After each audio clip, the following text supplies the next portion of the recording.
Ini dua orang temen gue ini orang-orang yang punya pengalaman di media online. Itu kan kalau kita lihat media online sekarang itu banyak banget ya. Dan tapi yang gue lihat kok kayaknya beritanya hampir seragam ya. Nggak ada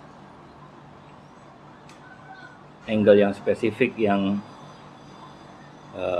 orang tuh bisa ngeliat, oh kalau media A pasti kayak gini, media B pasti kayak gitu. Lu kenapa harus minggir? Lapar kilo. Mau dikorek-korek langsung alas santri Kan sebentar lagi dia pegawai. Oh gitu ya. Lo sejak kapan lo ninggalin media online lo? Udah lama. Kapan ya? Kapan ya Teh? Terakhir yang di Anyer lo ya? Kan 9. Gathering detikom di Anyer. Gue 99 masuk. 10 tahun gue di media online tuh berarti 2009 ya?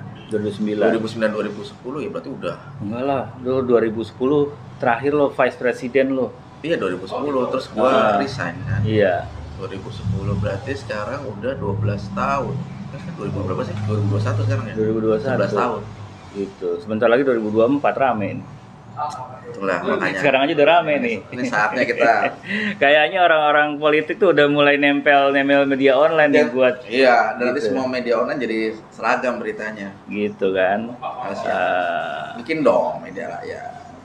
Media rakyat sebenarnya udah banyak kan teman-teman di daerah. Kayak yang disebut citizen jurnalis gitu kan. Iya. Gitu. Cuma kan kalau kita lihat nyawanya kayak kembang kempis gitu ya. Karena mungkin ada bagaimana pengelolaan media online yang biar bisa stabil itu mungkin mereka belum, atau mungkin karena mereka merasa nggak dilirik sama orang yang punya duit kayak gitu, atau mungkin memang ada triknya gimana biar media online itu eksis, sustain lah gitu ya. Itu keren tuh, makanya kita bikin media online itu mau cari duit, mencari pembaca, atau mencari aktualisasi apa namanya komunitas gitu ya kan, aktualisasi diri lah, aktualisasi diri dalam konteks komunitas gitu. Komunitas. Nyari duit kan ada. Yang kalau orang bilang itu idealis. Mau gitu. Nyari tentang idealisnya, mau nyari duitnya, apanya pembacanya supaya kita bisa mengubah cara berpikir orang dan segala macam. Ada nggak sih media online yang menurut lo itu idealis dan tidak mengandalkan money untuk cari uang? Baik itu nasional maupun di daerah ya? Ya kalau di daerah aku nggak tahu ya. Terus terang ini kan selama ini kan bergeraknya di Jakarta. Semua media di Jakarta rata-rata kan nasional. Jadi jarang yang ini. Meskipun beberapa media yang sangat segmented banget gitu. Tapi semua media online itu akan selalu diawali dengan idealisme. Selalu. Kalau tidak diawali dengan idealisme ya akan susah lah membentuk supaya media itu bisa diterima di masyarakat dan dapat, meskipun tujuan bukan tujuan utama sih, dalam tanda kutip bahwa media itu akan memegang idealismenya itu sebagai pokoknya guideline panduan hidup media itu sebagai semangat aja. Tapi ujung yang cukup besar juga yang di ini ya kan, satu bisa dapat pendanaan investasi karena media online itu mahal. Jadi kalau kita mau growth, media online itu mahal ketimbang media yang konvensional sebelumnya, media cetak. Sama gitu aja, itu media cetak konvensional itu juga mahal. Tidak ada media yang murah, karena berarti bikin media itu mahal. Tidak murah. Aku tidak bilang mahal ya, tidak murah. Itu yang pasti, karena resources orangnya pasti gede banget. terus industrinya sekarang makin kesini makin kompetitif, dan kalau kita tidak punya teknologi atau tidak punya sesuatu yang jadi pendobrak media itu nggak akan jalan sih, pasti. Media online itu selalu masing-masing punya itu, apa itu idealisme yang pertama, itu selalu ada kayak gitu. Kalau enggak bisa. Nah, idealisme itu yang pengalaman ini, mudah-mudahan orang lain enggak. Idealisme itu semakin jalan, semakin besar media yang dibangun, ya. Idealisme itu akan dalam tanda kutip akan tergerus. Karena kita biasanya akan dihadapkan pada dua hal. Apa tuh? Dua hal yang sebenarnya tidak saling bertentangan kalau kita bisa menemukan solusinya. Persoalannya banyak, fakta hari ini banyak media online yang tidak menemukan solusinya. Pertama, antara survival, bagaimana mendapatkan uang, menghasilkan uang agar bisa mendanai operasional perusahaan media itu dengan mempertahankan idealisme tadi. Dan biasanya fakta yang terjadi di lapangan, idealisme yang didorong di awal dengan kenyataan yang ada di realitas yang ada di industri itu istilahnya bernegosiasi lah. Jarang yang inline. Beberapa malah bertolak belakang, sehingga gitu ya? kemampuan negosiasi antara bisnis aspek dan ideologi aspek ini sangat penting. Berarti bisnis aspek, orang-orang yang akan terlibat di dalam membangun bisnis media online itu, orang di luar yang akan, misalkan investor itu bisa merusak idealisme. Tidak merusak sebenarnya ya. Penggunaan katanya mungkin bukan merusak. Bukan merusak, tapi gini kan, gini. Mengganggu arah, menyesuaikan kembali, mengkalibrasi. Itu bisa mengkalibrasi aja. Karena bagaimanapun juga kan idealismenya investor itu, lo tanya siapapun deh, investment manager dimanapun sih, tugas utama dia adalah mengembangbiakan dana yang diinvestasikan itu. Oh gitu. Iya kan? Itu ini. Ada yang sabar dengan proses yang berdarah-darah dan lama, dan ada yang enggak.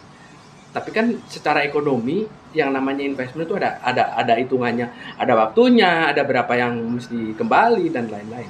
Yang disebut sebagai return on investment itu. Ya, ROI itu, ROI itu,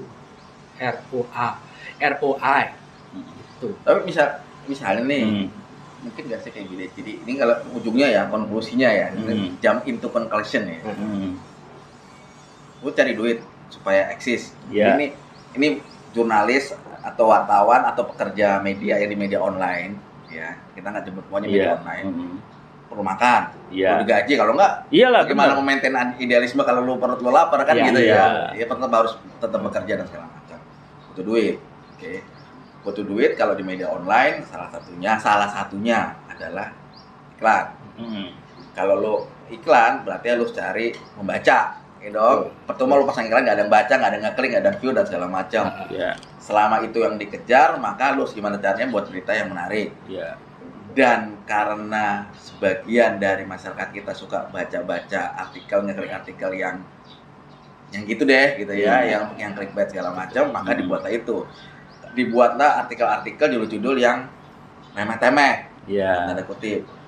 Nah, ujung-ujungnya yang tadi negosiasi tadi yang mau dia mengkalibrasi idealisme tadi, yang tadi wartawan idealis mau riset dan segala macam, akhirnya didorong ya kalau lo mau ini supaya diklik orang bikin remeh-temeh, akhirnya ujung-ujungnya artikelnya menjadi dangkal.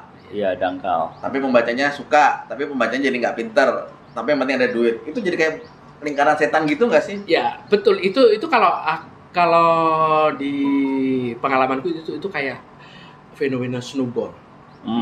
Jadi susah, dan itu bahasanya susah ya. Iya, bahasanya snowball ya kan gini. Karena risannya dia tuh kalah lama sama lu gitu. Resign. Iya, resignnya dari media online. Oh iya. Kalah lama dari sama lu kan lebih. Gua duluan ya, gua lebih lulus lebih dulu ya. Lo resign dari media online. Jadi ini dua orang ini pernah orang yang terlibat di pengelolaan media online yang cukup besar. Jadi gini. Gitu, gua nggak perlu sebut namanya lah ya. Gitu. Fenomena bola salju itu nih. Tadi kan ada itu. Jadi kan nih, begitu ini kecil mengelinding, makin lama kan dia membawa serta sekelilingnya kan. Makin lama makin gede kan gitu. Betul. Dan itu yang terjadi. Orang, nambah alat, nambah ini makin lama makin gede sehingga kebutuhan untuk mendanai tadi itu makin lama makin gede. Iya. Kemudian di faktor investasi juga gitu. Lo kalau makin di ini investasi itu kalau bergeraknya makin kenceng, makin cepat, berarti returnnya juga makin besar. Meskipun secara return kecil, tetapi karena dia berputarnya lebih cepat, dia akan gede hasil. Yang lain jadi nyeret juga ke bawah, semua ke bawah gitu ya. Nah di media efek bola salju bahasa Indonesianya. Iya. Itu sama bola efek. Fenomena bola salju itu, tapi kan di media kemudian begitu orang melihat ini berhasil misalnya nih dulu nih ini media ini melakukan teknik seperti ini gitu, semua kemudian ikut tuh, makin lama makin ikut tuh, makin gede, terus menjadi seolah-olah itu normal gitu. Nah kemudian kalau kita kemudian dari makin lama makin normal makin ini, terus kita tengok ke belakang, emang idealisme kayak gini itu yang tadi gue bilang, kalibrasi itu bawah. Kalau enggak ini seperti itu. Dan repot juga ya mengkalibrasi itu ya, apalagi kalau tuntutan kebutuhan makin gede. Satu itu tuntutan kebutuhan makin gede. Kedua, kepentingan investor itu ada kaitannya dengan kepentingan politik. Sehingga media online kan ada beberapa media online yang itu gini, kepentingan politik sama kepentingan investor itu sebenarnya dua hal yang sebenarnya setali tiga uang. Iya, karena kan ada beberapa media online yang orang menganggap yang ini mah kayaknya terlalu parpolnya ini gitu kan. Ya. Gitu. Sempet kan dulu rame itu karena ini aja, simpel aja. Awal utamanya urusannya adalah membuat idealisme awalnya kan membuat media ini mendapatkan penghasilan supaya bisa menghidupi berkelanjutan, menghidupi krunya dengan layak. Iya. Kan idealismenya itu. Iya. Teman-teman organisasi jurnalis juga selalu mencoba untuk memperjuangkan itu supaya gaji yang layak, ini penghasilan layak supaya teman-teman di ini tuh punya idealisme kan itu. Dengan beban itu kan makin beban bisnis kan juga makin besar. Itu akan terasa. Ini sih pengalaman nih. Kan gue sebenarnya juniornya Catur tuh. Waktu dia di satu media sebagai orang redaksi, kemudian diminta jadi orang manajemen bisnis. Itu kerasa. Oh gitu. Kerasa banget bagaimana kalau di redaksi lu punya nature seperti apa. Begitu lu di manajemen lu harus mikir yang beda, bukan lebih luas, bukan lebih tapi pikir yang beda. Oh ternyata jadi dapat perspektifnya luas tuh. Jadi waktu itu bos gue gitu tuh begitu ngasih kepercayaan gue suruh ngurusin manajemen. Oh gila, gue belajar banyak nih. Ternyata memang perlu ada negosiasi. Nah, sejauh apa negosiasinya, ini yang kemudian tentu akan penting. Mewarnai arah media itu mau kemana. Dan kalau lo nggak bisa mengubah mindset lo dari orang yang tadinya keredaksian terus ke manajemen, lo akan gagal. Akan tidak perform. Satu, gitu. Mental, atau yang kalau misalnya perform bagus, agak susah, pasti akan ada di tengah-tengah. Kalau perform bagus sekali, lu bangsat banget. Oh gitu ya. Iya, karena lu tahu rahasianya redaksi. Betul. Lu tahu rahasianya namanya framing. Iya, framing. Iya kan, dari milih judul, paragraf pertama lu mau bunyiin apa, mana yang mau lu nggak sebutin, mana yang mau lu sebutin, itu kan framing. Itu rahasia resep. KFC-nya. Iya, ruang redaksi. Nah, begitu lu masuk ke manajemen, lu tadi kalau yang bagus di tengah, tapi kalau lu udah terlalu condong ke bisnis banget, lu bangsat banget. Bangsat. Dan lu gua enggak pakai istilah itu, tapi jadi lu bisa ngerti. Kan lu bisa nulis begini, kan lu bisa pakai judul ini ya. Intervensi ke dapur sebelah. Dapur redaksi itu. Karena ternyata ini yang ngomong orang yang ngerti nih. Nah, itu yang kalau yang alternatif satu, kalau lu sangat idealisme, lu nggak kuat. Mental. Betul. Itu ya, ternyata media online itu pengelolaannya tidak sesimpel yang kalau kita sekedar bikin postingan, sekedar nyari viewer gitu ya. Kayaknya kita perlu, lo ada rencana nggak? Kayaknya ini kan netizen kita banyak yang punya mungkin idealis, punya cita-cita. Gue pengen bikin media online, beberapa teman gue gitu, gitu. Tapi ternyata kayaknya nggak sesimpel itu membangun media online ya. Atau bahkan ada yang pengen, gue punya modal nih, gue bikin media online, atau gue mampu jadi nulis dan segala macam, gimana cara bisnis. Kayaknya menarik gitu, kalau gitu. Iya sih sebenarnya. Karena kan gini, orang banyak investor itu yang merasa bahwa gue punya uang nih, harusnya bisa dong gue bikin media online. Apapun agendanya ya, apapun goalnya itu gitu. Terus beberapa teman teknis gini, kan gue punya kapasitas teknologi nih, bisa dong gue bikin media online, kan konten bisa tinggal ini gitu kan. Tinggal hosting doang gitu. Hosting doang. Nah, 100.000 sebulan. Orang mikirnya sama kayak ngeblog. Gitu. Terus teman-teman di redaksi gitu yang punya pengalaman redaksi bikin konten di ini kan urusannya cuma bikin konten gitu. Ya kan terus ujungnya kayak itu kan gue cukup, yang penting gue bisa bikin konten bagus, gue bisa survive dengan itu, terus kan gue cukup bisa dengan hosting aja, biar orang lain aja yang urus secara teknis gitu. Itu kan perspektif, ini ada perspektifnya investor yang penting punya uang, perspektif teknis gua punya kapasitas teknologi, konten kan gua bisa nyomotin dari mana-mana. Itu banyak yang begitu sekarang tuh. Plagiat dengan robot gua bisa ambil konten ini, gitu kan? Kayak Forex pakai robot. Nah, itu kan perspektifnya orang teknis. Terus perspektifnya orang redaksi, kan teknis gue bisa hosting, bisa ini, bisa itu. Yang penting kan gue bisa bikin konten gitu. Nah, ternyata begitu ketiganya ini ketemu jadi satu ini realitasnya. Iya, bisa jadi satu terlalu asin, kalau ini jadi terlalu manis, ini jadi terlalu asam. Apa tadi? Berarti kan soal keredaksian, konten, soal teknis, soal infrastruktur. Satu lagi soal bisnis, duit, investment. Infrastruktur termasuk UX dan dong, itu kan teknis sebenarnya. Meskipun teknisnya lebih ke ada aspek psikologi sosial manusia. UI UX berarti ya. UI UX. Ya antara apa itu? Gitu. Saya snowball lah. Perlu juga tuh UI UX. Benar-benar. Gitu. Ya kayaknya kita obrolan sarapan ya. Habis sarapan kenyang terus bingung ya. Bingung bengong ngobrol. Biasa gitu, kalau udah habis makan bego. Iya. Kayaknya lu punya enggak sih rencana bikin kelas khusus tentang media online? Kayaknya menarik ya, Ture. Menarik sih. Kita tidak berpretensi untuk mengajari. Bukan. Iya. Kita sebenarnya pengen membuka realitas lah sebenarnya. Apa sih yang bisa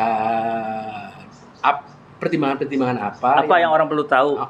Kita sharing pengalaman, lalu dikalibrasi dengan orang lain, atau jadi muncul unggulan-unggulan media online. Dan karena lo nggak ingin mengajari orang lain, kayaknya lo harus melibatkan orang-orang yang memang main di situ, gitu ya. Gitu.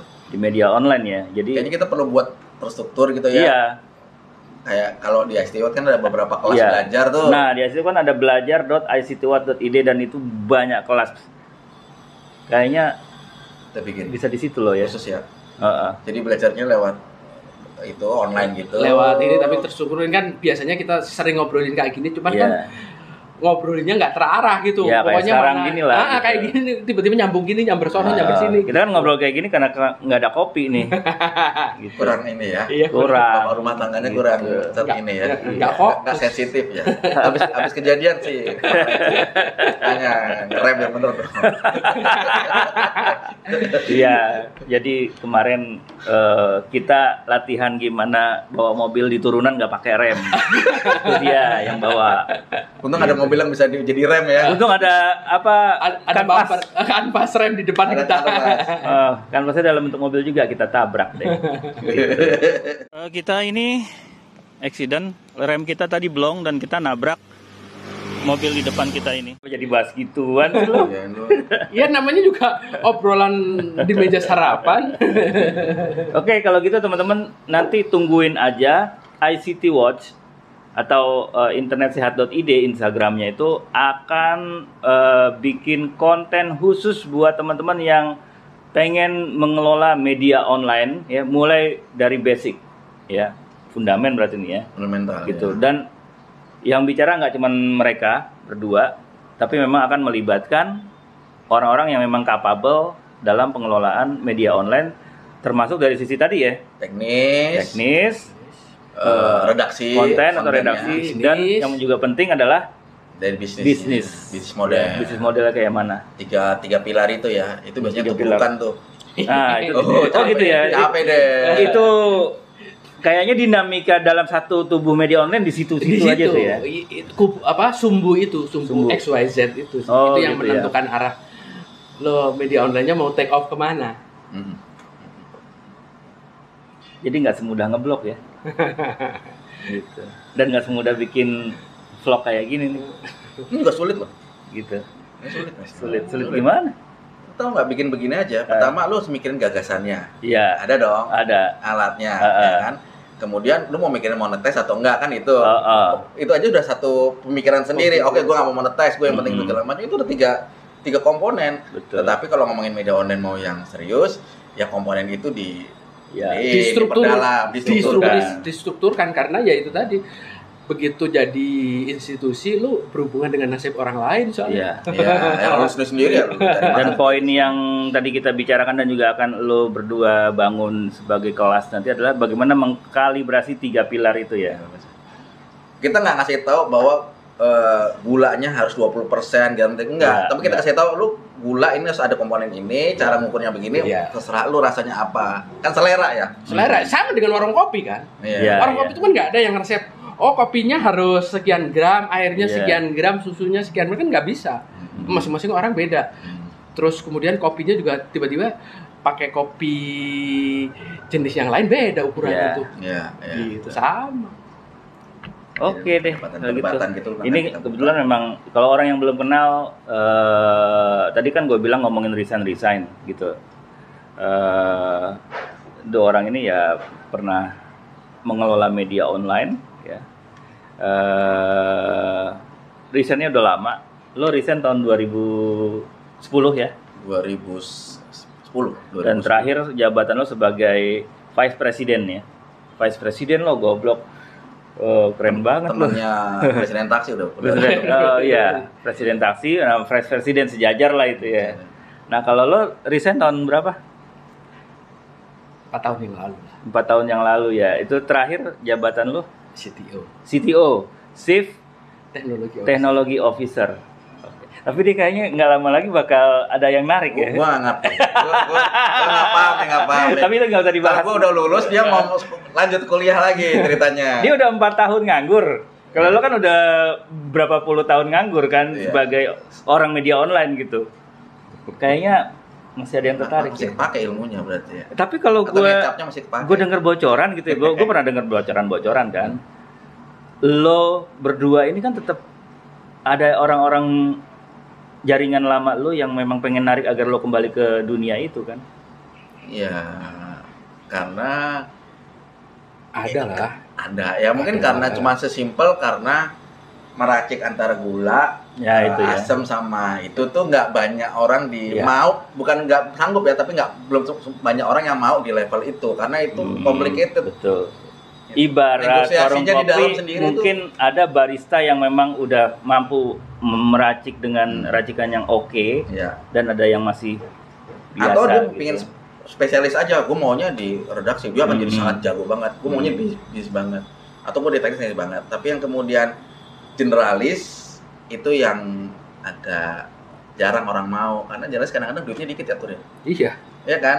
Kalau generalis itu tahu banyak, tahu sedikit tentang banyak hal. Nah, orang tuh cari tuh gue pengen tahu sedikit hal tapi dalam. Tahu cuma beberapa hal tapi dalam. Nah, itu siapa tuh? Itu biasanya kalau orang-orang yang mau memperdalam. Spesialis. Jadi dokter itu kan sama tuh, dokter kulit. Dia tahu kulit doang tuh urusannya, tapi dalam. Itulah yang bikin mahal. Nah, itu yang bikin mahal. Gitu. Nah, kalau gue ini orangnya generalis. Gue tahu banyak hal, tetapi sedikit lapisan atasnya. Tapi itu bisa nyambungin.